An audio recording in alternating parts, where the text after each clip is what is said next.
Hello everybody and welcome back. I'm going to be going on a cruise for 7 days, so this will be the first time that I'm leaving this tank all on its own for 7 days.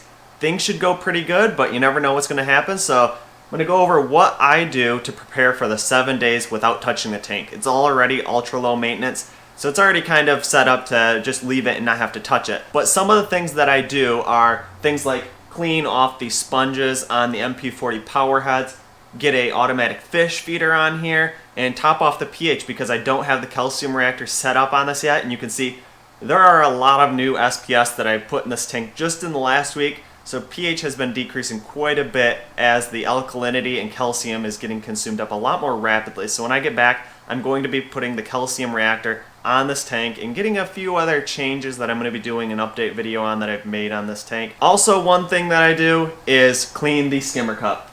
That usually gets cleaned about every other day, every 3 days, so going every 7 days, it's going to be full, and it might overflow into the container that I have set up to catch any of the overflow from that skimmer cup, but that's what it's there for. I'm going to go ahead and show you what feeders I use for this system.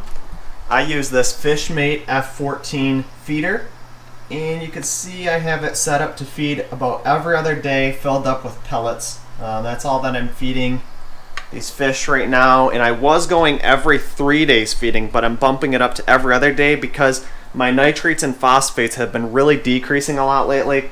You can see I cleaned off my LJ wall that I used to have here. Since things are getting so low, I want to start getting those nitrates and phosphates up a little bit because over here in my frag tank I started to notice some color that was being lost on some of my SPS. So that's why everything got moved over into this tank now. I'm starting to see a lot more color coming back, especially on things like this Ponape bird's nest, green slimer, and then this acro here that I don't have a name for, but things are looking a lot more colorful. Some of these don't have polyp extension yet because I just got done transferring the rest of these about 2 days ago. Now I want to go over some questions that were asked to me on YouTube, and if I get more questions like this, I will absolutely ask them online here and I'll feature your comment. Now I want to jump into one of the comments that was posted on my last episode 2 ultra low maintenance tank video. I do read every single one of your comments, and if you ask me a question, I will absolutely respond, maybe even on one of these videos. So I'm going to jump into what ATF in the house asked me.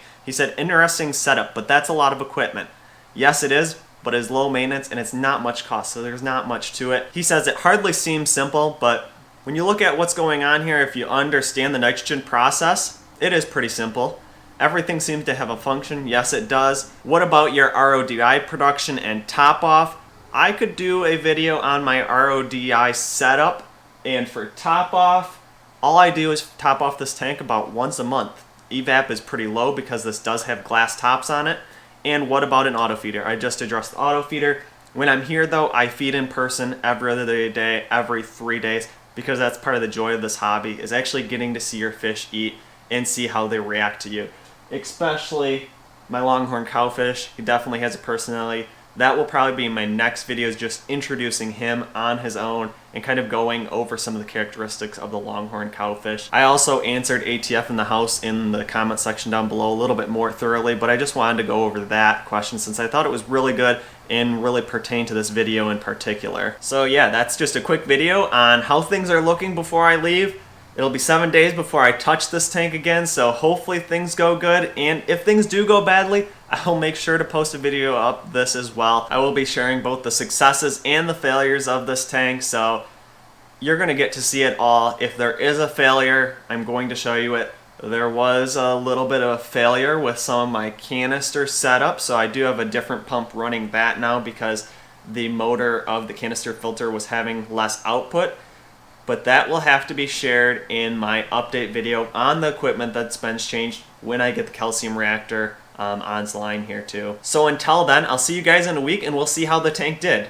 Happy reefing. Thanks for watching, and make sure you hit the thumbs up button if you enjoyed this video. Also make sure you subscribe so you don't miss the next videos I will be posting, and leave your questions, comments, and suggestions below.